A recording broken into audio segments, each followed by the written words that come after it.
여러분 안녕하십니까? 말씀으로 하루를 여는 천수답의 새벽 묵상입니다. 역대하 35장을 조금만 더 신중했더라면 이라는 제목으로 묵상합니다. 요시야, 그 이름의 뜻은 여호와가 도우신다는 것입니다.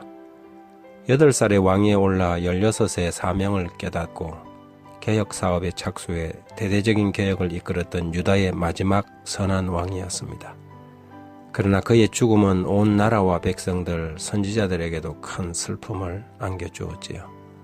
역대하 35장 25절에 예레미야는 그를 위하여 애가를 지었으며 모든 노래하는 남자들과 여자들은 요시야를 슬피 노래하니 이스라엘의 규례가 되어 오늘날까지 이르렀으며 그 가사는 애가 중에 기록되었더라. 요시야는 갈그미스 전투를 치르기 위해 올라오는 너고의 군대를 막으려 전쟁에 나갔습니다. 당시 세계는 바벨론을 중심으로 재편되고 있었고 아수르는 신속히 힘을 잃어가고 있었지요. 애굽 왕 너고는 아수르와 동맹을 맺고 있었으며 요시야는 어쩌면 친바벨론 정책을 유지하고 있었던 것 같습니다. 우리는 왜 요시야가 너고를 대적하여 그렇게 죽자고 변복까지 하면서 싸우려고 했던지 그 까닭을 다 알 수는 없습니다.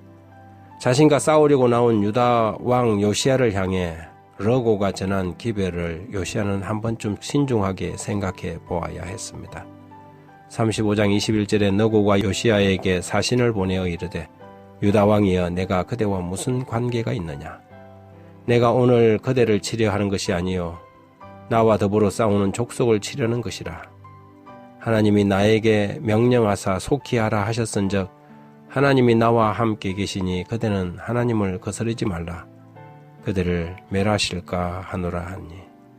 선지자 왕에는 요시야와 같이 마음을 다하여 성품을 다하여 힘을 다하여 여호와를 향하여 모세의 모든 율법을 온전히 준행한 임금은 요시야 전에도 없었고 후에도 그와 같은 자가 없었더라.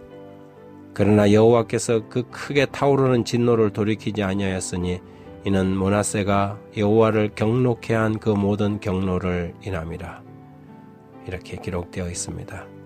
당시 그 사건만 보면 요시야가 바로의 입을 통하여 전달된 하나님의 기별에 부주의했던 것처럼 보이지만 이미 유다의 멸망은 작정된 것처럼 보였습니다. 그동안 그렇게 영민하던 왕이 이렇게 무모할 수는 없었지요.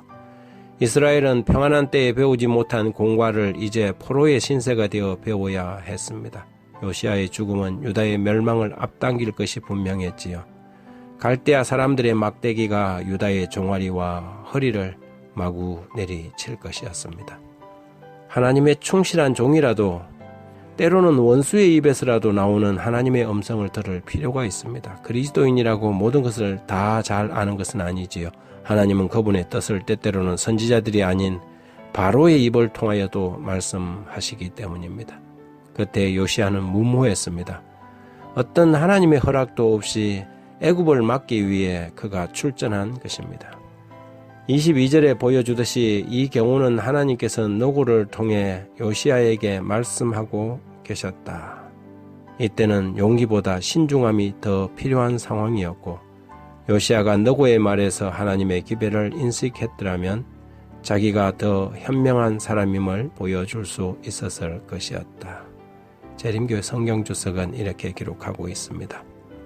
사람들은 신중해야 할 때 무모하고 용기를 내어야 할 때 너무 신중한 나머지 한 걸음도 앞으로 전진하지 못하는 경우가 있습니다. 그때 요시야에게 필요한 것은 신중함이었습니다. 하나님의 뜻이 어디 있는지 묻고 또 물었더라면 유다의 멸망은 좀 더 지체되었을 것입니다. 그러나 예언의 시계는 정확하게 돌아가고 있었지요. 이 일이 하나님의 영광이 될 것인가? 이 일이 과연 하나님을 기쁘게 하는 일인가? 진정 자신이 아닌 공동체의 유익을 위한 일인가? 진지하고 신중하게 몇 번만 더 물어본다면 절대 하지 말아야 할 일들을 아무 생각도 없이 감정이 앞서서 무모하게 저지르고 나서 후회하고 괴로워하는 사람들이 종종 있습니다. 거의 대부분의 공동체 안에서 발생하는 문제들과 사건들은 하나님, 제가 이 일을 해도 되겠습니까? 라고 한 번만 물어봐서도 발생하지 않았을 일들이 그 한 번의 신중함의 결여로 일어나는 일들입니다. 요시야, 그 선하고 위대한 왕의 슬픈 죽음은 그렇게 갑자기 찾아왔던 것입니다. 하나님 아버지, 우리들의 어리석음과 무모함을 불쌍히 여기시고 오늘의 말씀 가운데서 이 어둠의 세상에서 살아갈 때의 신중함의 중요성을 배우는 지혜를 얻게 하소서. 가장 선한 왕까지 신중함의 결여로 슬픈 죽음을 맞이할 수밖에 없었음을 보며 원수는 얼마나 우리를 충동적으로 몰고 가려고 하는지, 그리고 그런 결정과 판단이 얼마나 자주 우리의 공동체에 불행을 안겨주는지 깨달을 수 있도록 도와주십시오.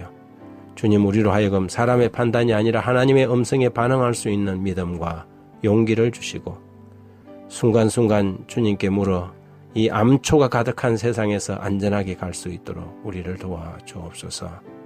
예수님 이름으로 기도드립니다.